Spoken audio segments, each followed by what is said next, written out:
teman-teman, subscriber setia channel spesial horor yang selalu Mimin bangga-banggakan.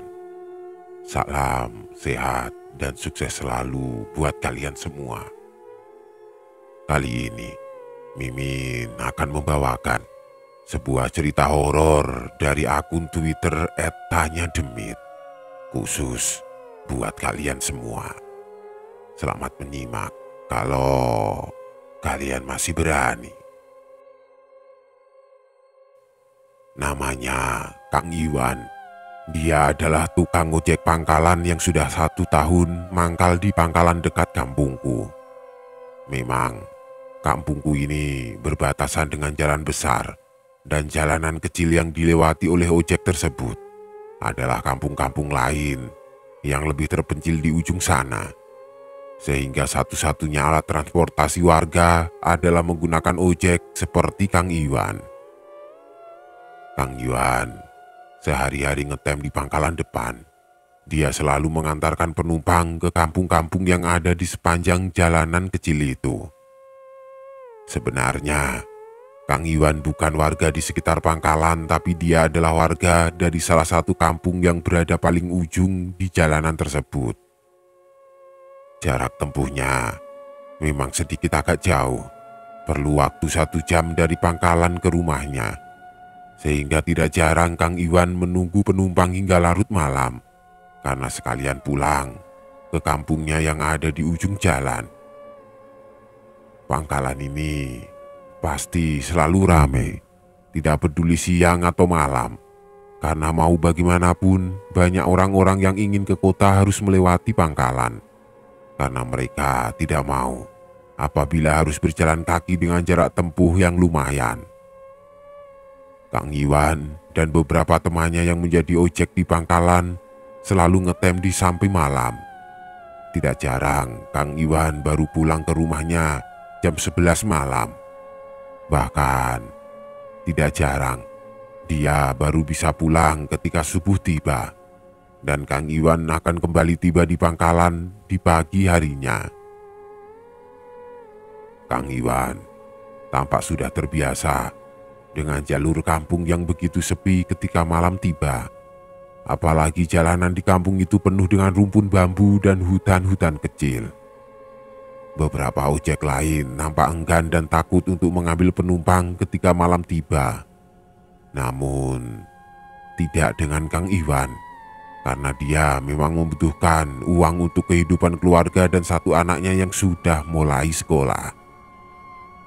Kang Iwan berkata bahwa dia lebih takut anak dan istrinya tidak makan daripada dia ketakutan karena jalanan yang lumayan gelap.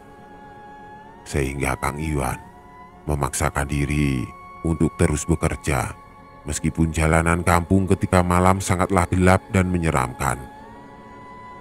Aku ingat pada saat itu, ketika itu Kang Iwan bercerita bahwa ada 1 pohon beringin yang tumbang ketika hujan besar di salah satu kampung yang ada di pinggir jalan kecil itu.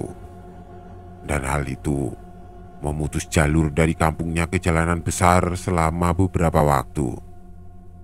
Pohon beringin itu terkenal angker oleh beberapa orang, sehingga ketika pohon beringin itu tumbang, banyak sekali cerita-cerita warga yang dia dengar tentang keangkeran pohon beringin tersebut. Cerita-cerita itu sampai ke pangkalan dan menjadi penghias cerita ketika para tukang ojek itu kumpul dan menunggu penumpang di sana. Katanya, pas pohon tumbang itu, ada yang mengetuk-ngetuk pintu warga yang ada di kampung sebelah. Dan itu terjadi beberapa hari, kata Marno, yang merupakan salah satu tukang ojek yang ada di sana. Iya, kemarin juga si Neng yang pakai ojek pas mau sekolah juga bilang, katanya kampungnya jadi serem. Bahkan, dia pernah melihat anak-anak kecil yang berlarian di gang kampung itu. Dan itu terjadi selama pohon itu masih menutupi jalan, jawab Udin sambil menyeruput kopi yang ada di depannya. Kang Iwan yang mendengar hal itu hanya mengangguk pelan. Dia sepertinya tidak peduli dengan cerita tersebut. karena dia sering kali pulang melewati pohon beringin itu ketika tengah malam dan dia tidak menemukan apa-apa di sana. "Kang, kalau cuma pohon beringin doang mah, sepanjang jalanan kampung ini juga banyak pohon beringin," kata Kang Iwan yang menanggapi cerita mereka berdua. "Bahkan di kuburan dekat pangkalan juga ada pohon beringin. Jangan gara-gara pohon beringin tumbang, langsung muncul cerita yang aneh-aneh," kata Kang Iwan kepada teman-teman ojeknya ketika mereka bercerita tentang pohon beringin itu. Teman-temannya hanya mengangguk dan percaya dengan apa yang Kang Iwan katakan, karena mau bagaimanapun itu hanyalah sebuah cerita dari para warga sekitar beringin tumbang itu. Dan Kang Iwan adalah orang yang paling berani di antara mereka semua. Tidak terasa, waktu sudah menunjukkan jam 11 malam. Setelah mereka mangkal di pangkalan tersebut, teman-teman Kang Iwan sepertinya sudah pamit dan pulang, sehingga meninggalkan dia sendirian di pangkalan. Jalanan yang ada di depannya tampak sepi, dan sepertinya tidak akan ada penumpang lagi yang menaiki motornya pada malam itu. Kang Iwan yang kini tinggal sendirian di pangkalan, ini bersiap-siap untuk pulang. Setelah menghitung uang yang dia dapatkan, dia segera menyalakan motornya dan mulai menyusuri jalanan kampung untuk pulang. Sepanjang perjalanan, tidak ada kendaraan lain di sana. Hanya motor bututnya saja yang melaju di jalanan yang berlubang. Kang Iwan tampaknya sudah terbiasa dengan suasana malam di jalanan itu. Dia hanya bisa menguap pelan. Rasa kantuknya mulai terasa karena waktu sudah menunjukkan jam setengah 12 malam. Cerita tentang pohon beringin yang dia dengar selama beberapa hari ini seperti menjadi angin lalu baginya, karena dia tahu setiap malam dia melewati pohon beringin itu dan dia tidak menemukan apapun di sana.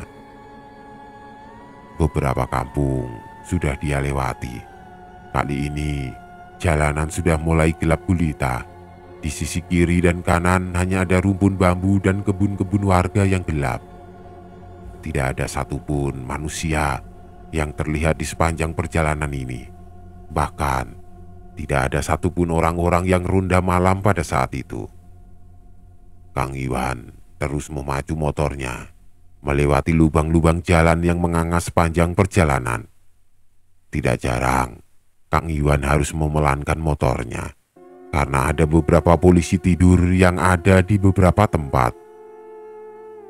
Setelah melewati kebun-kebun warga yang luas, juga tanjakan yang sedikit curam, tinggal beberapa kilometer lagi dia sampai ke kampungnya. Namun di depan sana, tepat ketika dia melewati sisa-sisa pohon beringin yang tumbang, Kang Iwan seperti melihat dan merasa bahwa ada sesuatu yang memanggilnya dari arah gang sebelah pohon itu. "Kang!" Suara itu terdengar samar, bahkan nyaris tidak terdengar olehnya. Kang Iwan yang nampak mengantuk seperti tidak mempedulikannya karena dia tidak melihat sesuatu di sana. Tapi setelah dia melaju kembali, suara itu terdengar lagi, bahkan kali ini lebih jelas. "Kang! Ojek!" Kang Iwan langsung menghentikan motornya dan dia langsung melirik ke arah kiri. Di sana terlihat ada seorang wanita yang berjalan mendekat kepadanya. Dia berjalan di gang yang nampak gelap dan terlihat sedang tergesa-gesa pada malam itu. Wanita itu tampak cantik, dengan rambut yang panjang dan sedikit terurai. Lalu dia mengenakan baju berwarna putih panjang dan rok panjang hingga menutupi kakinya. Awalnya, Kang Iwan sedikit ragu ketika melihat wanita itu. Bahkan dia teringat kembali tentang cerita-cerita yang dia dengar dari pangkalan. Namun, ketika dia tersenyum pelan kepadanya, Kang Iwan langsung membalasnya dengan senyuman. "Tidak perlu takut atuh Kang. Dan aku juga bukan yang aneh-aneh seperti yang lain. Aku ini kemalaman dan ingin pulang. Dari tadi nungguin ojek tidak datang-datang, katanya sambil tersenyum pelan. Kang Iwan merasa malu. Dia takut apa yang dilihat olehnya bukanlah manusia seperti cerita yang dia dengar. Namun, setelah melihat bahwa cahaya motornya tidak menembus tubuhnya, dia meyakini bahwa wanita itu adalah manusia seperti dirinya. Apalagi dia baru ingat ketika pohon beringin ini roboh dan dikerumuni warga beberapa hari yang lalu. Dia seperti melihat wanita berdiri bersama para warga yang ada di sekitar pohon tersebut. Sambil tersenyum dan sedikit meminta maaf, akhirnya Kang Iwan berkata, "Memangnya Neng mau dianterin kemana?" Waktu itu, wanita itu hanya tersenyum kecil. Lalu dia menunjuk ke arah jalanan desa yang gelap di ujung sana. "Itu ke komplek yang baru dibangun. Soalnya kata temanku, ada rumah baru di sana." Kang Iwan langsung mengangguk pelan. Dia ingat bahwa di dekat kampungnya ada sebuah komplek perumahan baru yang baru saja dibangun. Komplek perumahan itu adalah perumahan subsidi yang beberapa kaplingnya sedang dijual. "Oh, iya, tahu Neng. Ya sudah kalau begitu, naik Neng," kata Kang Iwan sambil menepuk jok belakang motornya. Wanita itu langsung mengangguk. Lalu tidak lama dia langsung duduk dan terdiam ketika Kang Iwan mulai menyalakan lagi motornya. Entah mengapa, punggungnya mendadak dingin ketika wanita itu duduk. Kang Iwan sedikit melihat wanita itu di cermin dan sepertinya wanita itu tahu ketika Kang Iwan sedang melihatnya. "Kenapa, Kang?" tanya wanita tersebut. "Ah, tidak kenapa-kenapa, Neng," jawab Kang Iwan dengan sedikit tersenyum. Kang Iwan langsung fokus kembali kepada jalanan kampung yang ada di depannya. Dan setelah hampir 15 menit berjalan, dia akhirnya sampai ke kampungnya. Namun Kang Iwan tidak berhenti di sana. Dia harus terus memacu motornya ke sebuah komplek perumahan yang letaknya tidak jauh dari kampungnya. Kang Iwan beberapa kali mengajak ngobrol wanita itu, bertanya ke blok mana dia harus berhenti. Namun wanita itu hanya tersenyum di belakangnya dan dia berkata bahwa nanti kalau sudah sampai akan diberitahu. Tidak lama, mereka berdua pun sampai di komplek tersebut. Kompleknya tampak sepi karena memang komplek perumahannya belum selesai dibangun. Hanya ada beberapa rumah di sana. Itu pun belum dihuni sepenuhnya sehingga nampak tidak ada siapa-siapa di sana. Kang Iwan kembali bertanya kepada wanita itu, "Neng, turunnya di blok mana?" Wanita itu hanya menggelengkan kepala. Wajahnya tampak bingung dan datar seperti ada ekspresi kekecewaan yang terlihat di wajahnya. "Ya, kirain masih ada," kata wanita tersebut. "Maksudnya, Neng?" potong Kang Iwan yang tidak mengerti atas apa yang diucapkannya. "Tidak, Kang. Turun di sini saja ya. Tidak apa-apa kok. Nanti aku cari sendiri." Kang Iwan tidak mengerti atas apa yang dikatakan oleh wanita itu. Namun dia hanya mengangguk dan menghentikan motornya tepat di antara blok S dan blok T. Wanita itu akhirnya turun. Dia mulai berdiri di dekat lampu jalan yang terang. Di sana dia mulai menunduk dan rambut panjangnya yang terurai mulai menutupi sebagian wajahnya. Kang Iwan sedikit merinding ketika melihatnya berdiri di bawah lampu jalan. Namun wanita itu tiba-tiba memberikan sesuatu sebagai bayaran atas apa yang dilakukannya. "Maaf, cuma bisa ngasih segini ya Kang. Soalnya uangnya tidak ada lagi," katanya dengan nada yang sedikit lirih. Kang Iwan hanya mengangguk. Lalu tidak lama dia menerima uang yang diberikan oleh wanita itu dan memasukkannya ke dalam saku jaketnya. Kang Iwan pun akhirnya pamit dan meninggalkan dia sendirian di sana. Sempat ada rasa khawatir karena wanita itu sendirian di tempat yang sepi. Bahkan dia berencana memberikan lagi sebagian uang yang dia terima karena dia merasa tidak enak ketika menerima pembayaran darinya. Kang Iwan yang sudah melewati gerbang komplek akhirnya mulai kembali lagi ke tempat wanita itu berdiri. Namun, sesampainya di sana, "Kemana wanita itu?" tanya Kang Iwan yang merasa heran. Wanita itu menghilang tanpa jejak. Lampu jalanan komplek yang seharusnya menyala pun mendadak padam. Dan hal itu tentu saja membuat Kang Iwan heran atas apa yang dia lihat. Mungkin dia sudah pulang. Ya sudahlah kalau seperti itu. Aku lebih baik pulang sekarang. Kang Iwan akhirnya kembali pulang dan memutar kembali motornya. Dengan wajah yang penuh tanda tanya. Dia keluar dari komplek tersebut dan mulai pulang ke rumahnya yang letaknya tidak jauh dari sana.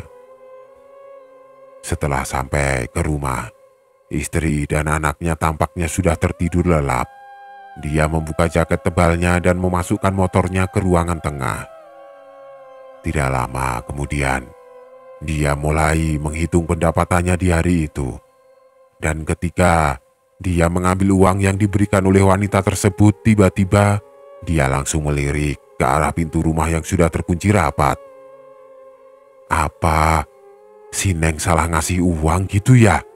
Terlihat ada 10 lembar uang 100 ribuan di tangannya. Kang Iwan merasa bahwa dia menerima uang dari wanita itu hanya 20 ribu. Karena uang yang diterima adalah uang 2 ribuan 10 lembar. Namun entah mengapa, sekarang dia menerima uang 1 juta. Dan itu membuat dia merasa bahwa dia harus mengembalikan uang tersebut sekarang. Lebih baik uangnya aku simpan dulu dan jangan sampai istriku tahu. Karena kalau tahu nanti malah dipakai belanja sama beli kosmetik. Gumam Kang Iwan sambil memasukkan lagi uang tersebut ke saku jaketnya. Kang Iwan yang mulai sedikit ngantuk akhirnya mulai rebahan di kursi tengah rumahnya. Dan tidak lama kemudian dia mulai tertidur pulas hingga pagi. Istri dan anaknya membangunkannya ketika pagi tiba dan istrinya menagih uang yang dia dapatkan semalam untuk belanja di hari itu. Kang Iwan pun bangun sambil menguap pelan. Lalu tidak lama dia langsung memberikan uang setoran ojeknya di pagi itu kepada istrinya sebelum akhirnya dia tiduran lagi di ruang tengah. Setelah sarapan dan mengantarkan istri dan anaknya pergi sekolah dan belanja, dia akhirnya kembali berangkat. Namun tujuannya kali ini bukanlah pangkalan yang ada di dekat jalanan besar, melainkan ke arah komplek perumahan yang ada di dekat kampungnya. Dia merasa tidak enak kepada wanita yang ikut kemarin malam, karena mau bagaimanapun bayarannya terlalu besar untuk dia terima. Sehingga dia langsung memacu motornya ke arah komplek dan mencari di mana wanita itu tinggal. Pagi hari, di komplek itu tampaknya terasa ramai. Banyak sekali pekerja bangunan yang sibuk membangun beberapa rumah di komplek tersebut. Kang Iwan masuk dan mencari lokasi di mana wanita itu berhenti. Dan ketika sampai di antara blok S dan blok T, dia mulai mencari-cari keberadaan wanita tersebut. Di mana ya tinggalnya dia? Katanya sambil mencoba berkeliling di kedua blok tersebut. Beberapa pekerja bangunan tampak curiga dengan Kang Iwan yang berkeliling beberapa kali di sana. Dia bertanya apa yang sebenarnya dia cari. Namun, ketika Kang Iwan bertanya tentang keberadaan wanita itu, para pekerja itu tampak tidak tahu atas apa yang Kang Iwan katakan. Kang, komplek ini masih belum ada penghuninya. Itu malah di belakang blok S masih membabat lahan. dan belum bisa dihuni oleh pemilik rumah. Salah satu dari pekerja itu bahkan menunjuk ke ujung blok, di mana di sana masih dihuni oleh pohon-pohon tinggi dan lebat.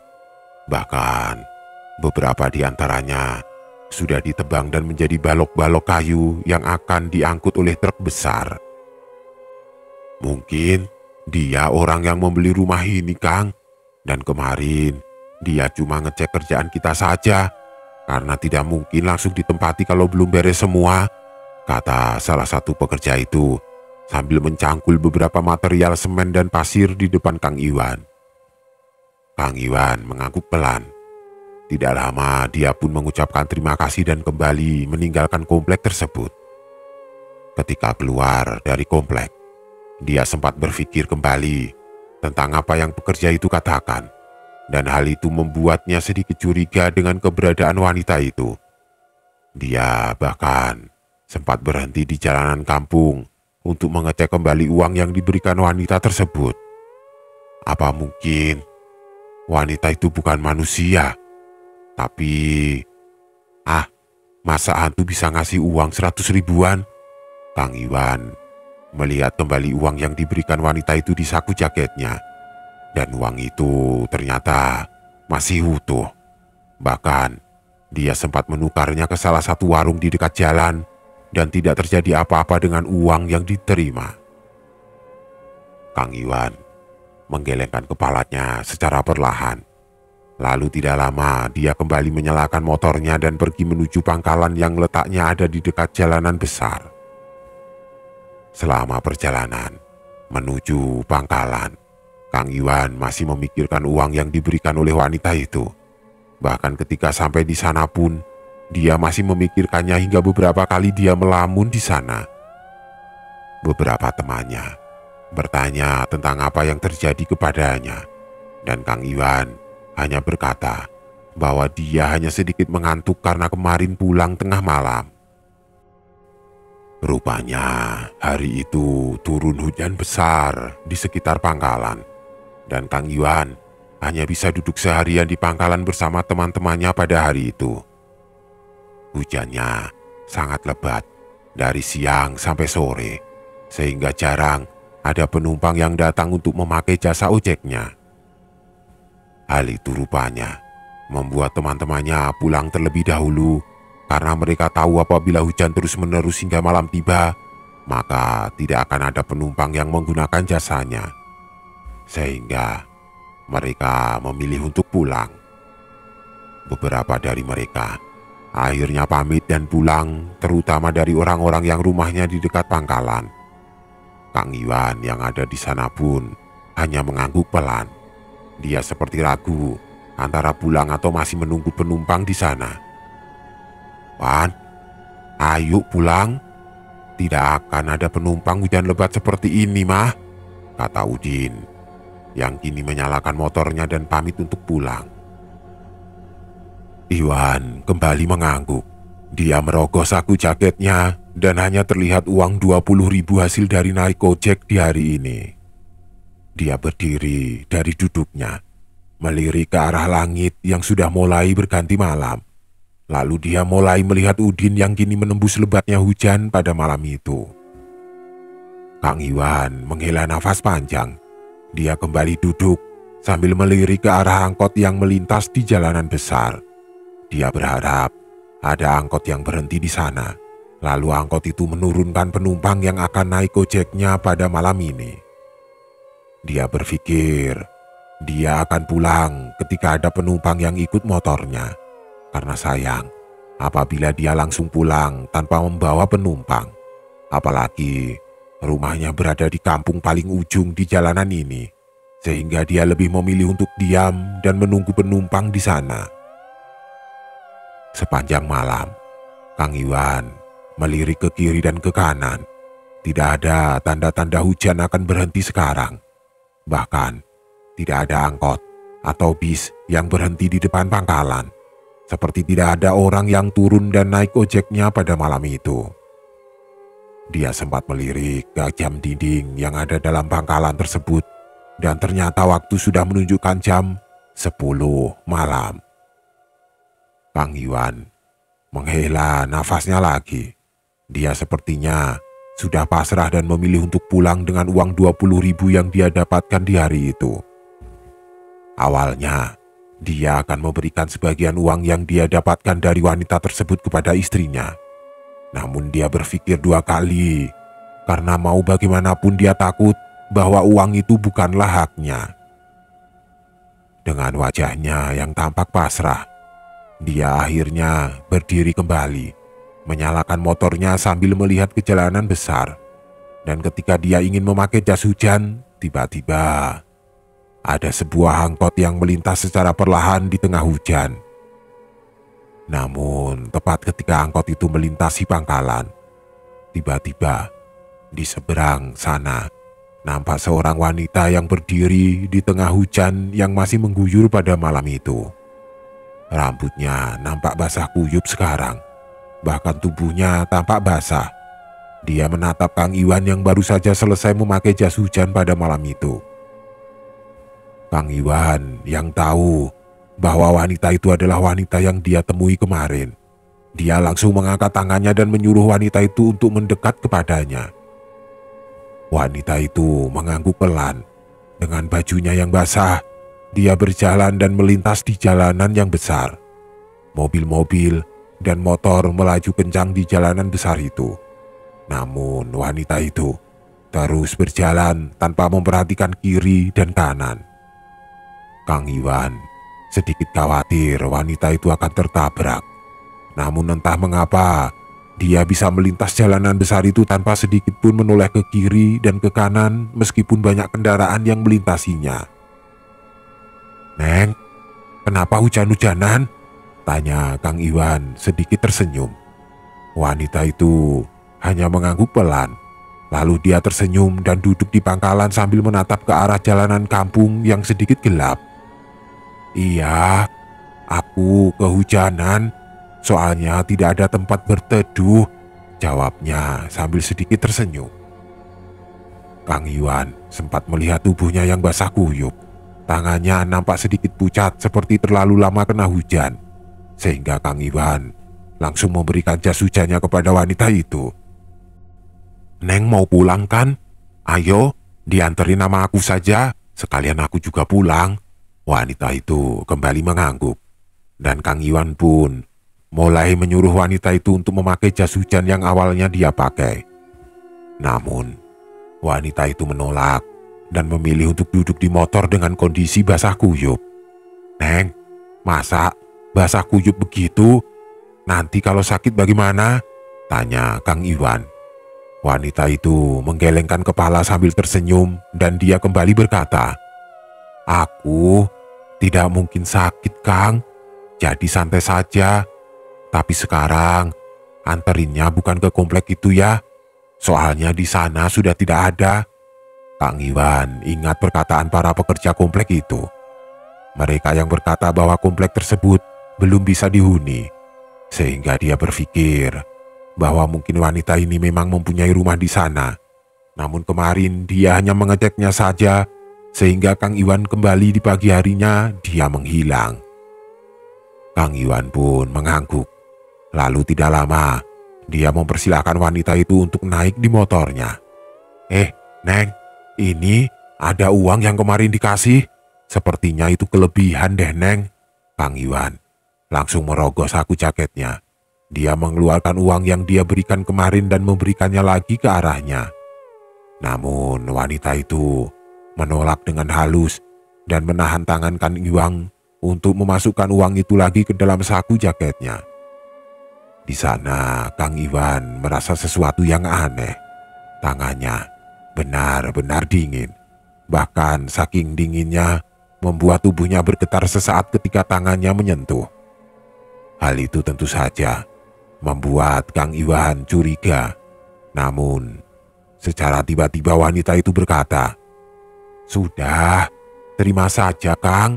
Soalnya mau nganterin aku. Anggap saja itu rezeki. Tenang saja, uang itu asli kok dan tidak akan berubah menjadi daun," kata wanita itu sambil tersenyum pelan. Kang Iwan mengangguk beberapa kali. Dia merasa tidak enak atas apa yang dikatakan wanita tersebut, sehingga dia langsung menyalakan motornya dan mulai meninggalkan pangkalan ojek tersebut di tengah hujan yang masih lebat. Sepanjang perjalanan, Kang Iwan beberapa kali melihat wanita itu dari spionnya. Namun beberapa kali pula wanita itu bertanya kenapa dia melihatnya dari spion motornya. Kang Iwan berkata bahwa dia merasa tidak enak karena dia tidak memakai jas hujan. Dan wanita itu menjawab bahwa dia sudah terbiasa seperti ini karena dia seringkali berada di luar ruangan. Suara hujan yang mengguyur di sepanjang perjalanan membuat Kang Iwan tidak terlalu jelas mendengar suara dari wanita itu, sehingga dia hanya bisa mengangguk pelan ketika wanita itu berbicara. Baru saja setengah jam mereka berjalan melewati jalanan kampung yang gelap gulita. Tiba-tiba wanita itu meminta berhenti sejenak. Kang Iwan yang mendengar hal itu langsung mengiyakan ucapannya. Namun ada sesuatu yang aneh ketika dia meminta berhenti pada malam itu. Wanita itu meminta berhenti ketika motor yang dikendarai Kang Iwan melewati pemakaman umum yang ada di salah satu kampung di jalanan itu. Pemakaman itu letaknya tepat di pinggir jalan, sehingga Kang Iwan berhenti di antara makam-makam yang basah oleh hujan di sisi kiri jalan. Kang Iwan sedikit merinding ketika wanita itu meminta berhenti di sana. Dan ketika akan bertanya kenapa dia meminta berhenti, tiba-tiba wanita itu berkata, "Kang," katanya dengan nada yang pelan, "di belakang makam itu ada pohon beringin yang berbatasan dengan kampung kan?" Kang Iwan langsung melirik ke sebuah gang kecil yang bisa dimasuki motor di tengah-tengah pemakaman. Dia baru ingat bahwa di belakang pemakaman yang luas ini ada sebuah kampung yang merupakan kampung si Udin, teman ojek yang sering mangkal di pangkalan bersama dengannya. "Ah iya, di sana memang ada kampung di belakang makam ini," jawab Kang Iwan. Wanita itu langsung mengangguk. Dia langsung menunjuk ke gang tersebut dan berkata, "Iya, ke sana saja dulu, Kang." Kang Iwan langsung mengangguk kembali. Dia membelokkan motornya dan mulai masuk ke dalam gang yang ada di tengah-tengah pemakaman itu. Suasana malam dan hujan di tengah-tengah pemakaman membuat suasana di sekitar Kang Iwan nampak berbeda. Beberapa kali dia merasa merinding ketika melintasi makam-makam tertentu di pemakaman itu. Bahkan ada beberapa makam yang tampak membuat suasana sekitar mendadak hangat. Dan ketika motornya melewatinya, udaranya kembali mendadak dingin sehingga membuatnya menggigil. Butuh waktu beberapa menit hingga akhirnya mereka berdua sampai di pohon beringin yang berbatasan langsung dengan perkampungan di belakang pemakaman. Terlihat di sana ada sebuah warung yang tutup dengan lampu 5 watt yang menyala di depan rumahnya. "Berhenti di warung itu saja, Kang," kata wanita tersebut. Kang Iwan mengangguk pelan. Lalu tidak lama dia menghentikan motornya dan langsung turun dari motor untuk berteduh bersama dengan wanita tersebut. Suasana di warung itu sangatlah sepi. Apalagi karena berbatasan dengan pemakaman yang gelap membuat Kang Iwan seperti ingin segera meninggalkan tempat itu. Wanita tersebut kembali mengambil sesuatu dari bajunya. Dan terlihat beberapa lembar uang berwarna merah diberikan kepada Kang Iwan untuk membayar jasa ojeknya. "Ah, Neng, tidak perlu. Kemarin saja sudah banyak." "Tidak perlu, Neng." Jujur, Kang Iwan merasa malu ketika dia memberikan beberapa lembar uang itu karena mau bagaimanapun dia sudah membayar banyak di hari kemarin dan kali ini dia tidak mau menerima uang itu lagi. Wanita itu hanya mengangguk dan tersenyum. Lalu tidak lama dia pun duduk di kursi warung yang ada di sana. "Neng, tidak apa-apa sendirian kan?" kata Kang Iwan yang mulai menaiki motornya lagi. "Tidak apa-apa, Kang. Soalnya banyak teman kalau sudah di sini," jawabnya singkat. Wanita itu hanya duduk dan mulai melirik ke arah pohon beringin yang ada di dekat warung itu. Pohon beringin itu tampak menyeramkan karena dahan pohonnya menutupi atap warung yang ada di dekatnya. Apalagi lampu 5 watt yang menyala di depan warung itu menambah kesan seram. Belum lagi suasana sekitar makam yang diguyur hujan di malam tersebut. Kang Iwan yang tidak ingin berlama-lama di sana akhirnya mulai meninggalkan wanita itu. Dan ketika dia mulai masuk ke area pemakaman itu, tiba-tiba dia mendengar wanita itu bergumam sesuatu. "Ya, ternyata penuh juga di sini. Sepertinya tidak ada tempat buatku," gumamnya dengan nada yang pelan. Kang Iwan yang mendengarkan hal itu sempat menghentikan motornya. Lalu tidak lama, dia membalikkan wajahnya dan melirik ke arah wanita itu. Namun sesuatu terjadi ketika dia melihat wanita tersebut. Karena tubuh wanita itu bukan lagi duduk di dekat warung, namun dia kini melayang dan mendekat ke salah satu dahan beringin yang ada di atas warung. Wanita itu bergumam dengan tubuhnya yang melayang. Dan tidak lama kemudian wanita itu langsung terbang ke atas dan menghilang di langit malam yang gelap.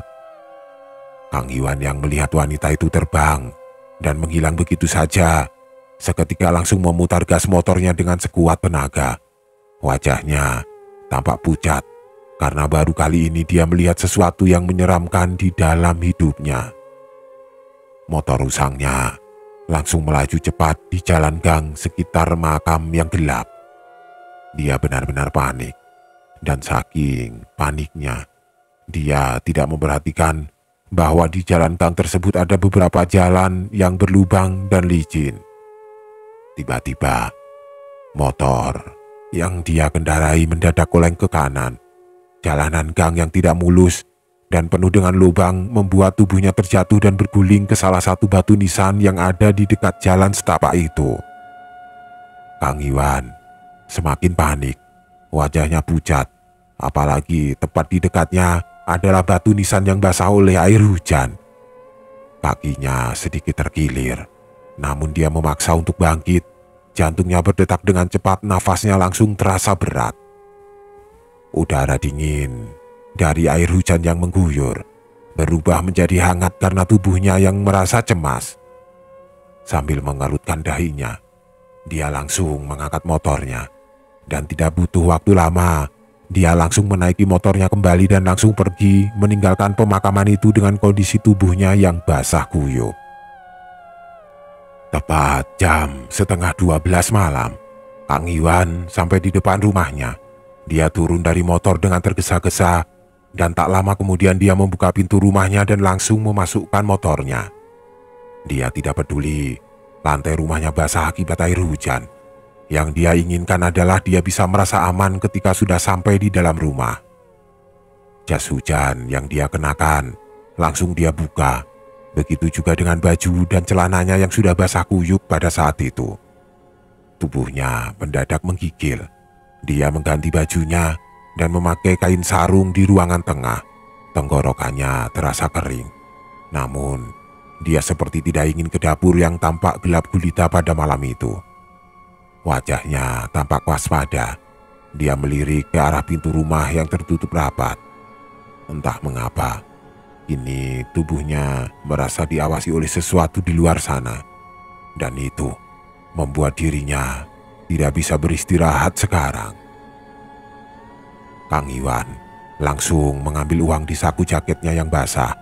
Uang pemberian dari wanita itu langsung dia simpan di atas meja. Awalnya, dia ingin membuangnya keluar, namun dia terlalu takut untuk membuka pintu rumahnya. Dan kini, hanya bisa duduk dengan tubuhnya yang menggigil kedinginan.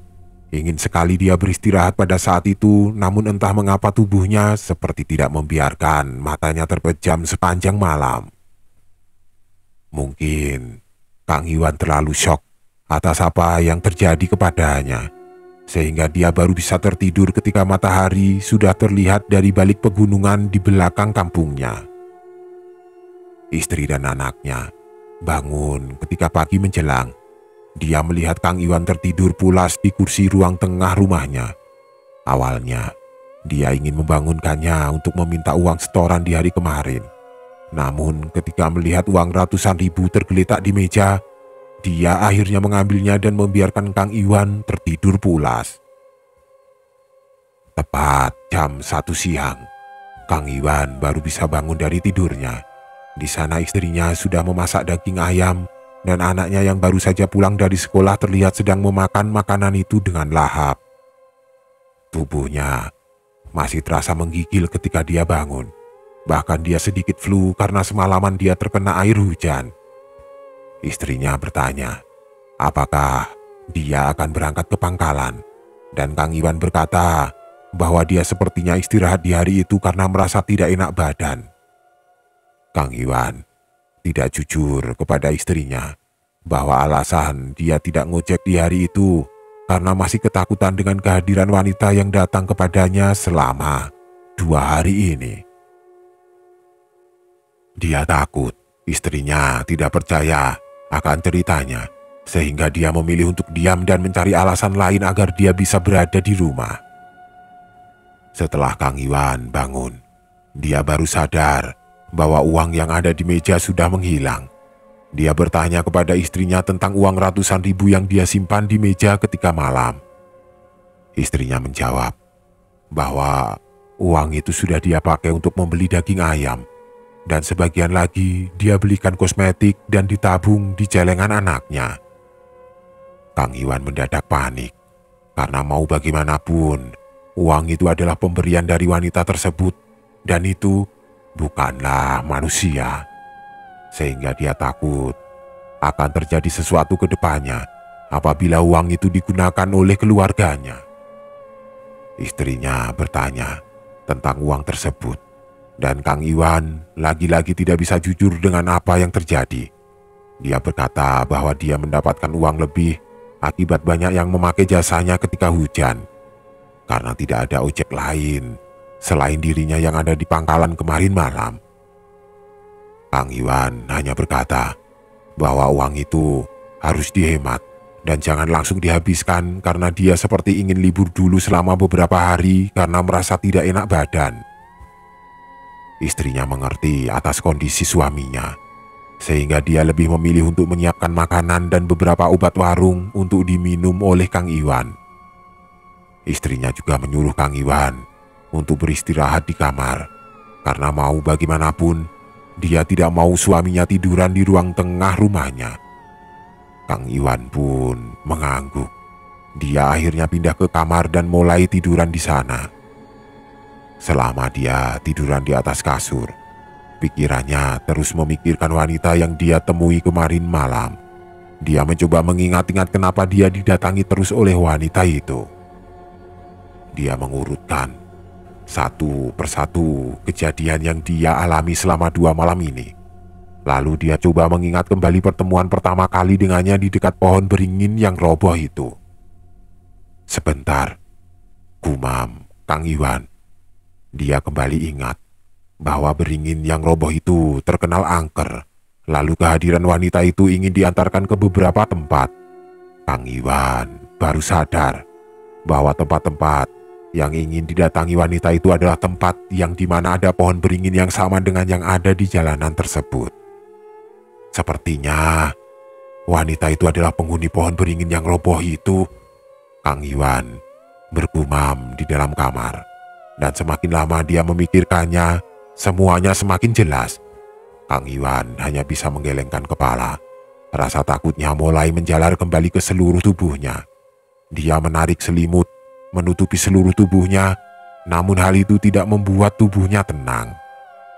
Kang Iwan yang terus berada di kamar memutuskan untuk tidak ke pangkalan selama beberapa hari. Dia takut bahwa wanita itu akan muncul kembali. Di hari itu, Kang Iwan hanya berada di kamar sepanjang hari. Bahkan dia kembali ketiduran ketika sore menjelang dan dia terlelap tidur hingga malam pun kembali datang. Hati Kang Iwan sedikit lega di dalam tidurnya, karena dia tidak akan bertemu lagi dengan wanita tersebut ketika berada di rumah.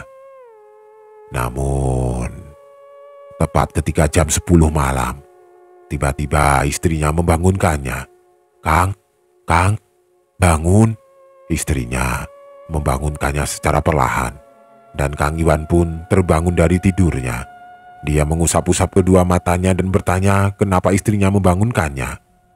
Istrinya berkata bahwa ada tamu yang ingin bertemu dengannya sekarang, dan istrinya tidak tahu siapa dia sehingga dia membangunkannya. Kang Iwan yang penasaran langsung terbangun dari tidurnya. Dengan sedikit menguap, dia keluar dari kamar dan mencari tahu siapa yang mencarinya pada malam itu. Namun, tepat ketika tirai kamar dibuka dan wajahnya melirik ke arah pintu rumah yang terbuka lebar, dia melihat sosok wanita berdiri tepat di depan pintu rumah. Wanita itu kembali tersenyum dengan rambut panjangnya yang terurai panjang dan pakaian putihnya yang menutupi seluruh tubuhnya. Dia mengangguk pelan kepada Kang Iwan, dan hal itu membuat dirinya syok karena ada wanita itu di depan rumahnya. Dengan nada yang pelan, wanita itu berkata kepada Kang Iwan, "Kang, ayo anterin lagi ya malam ini. Soalnya kemarin rumah di dekat makam penuh. Kali ini kita ke ujung komplek dekat hutan bambu. Karena sepertinya di sana banyak rumah yang kosong," katanya dengan nada yang pelan. Bagaimana akhir cerita tentang Kang Iwan? Yang pasti, cerita ini jadi buah bibir hingga ke kampungku. Dan hingga hari ini, di jalan itu pasti ada cerita yang aneh di sana.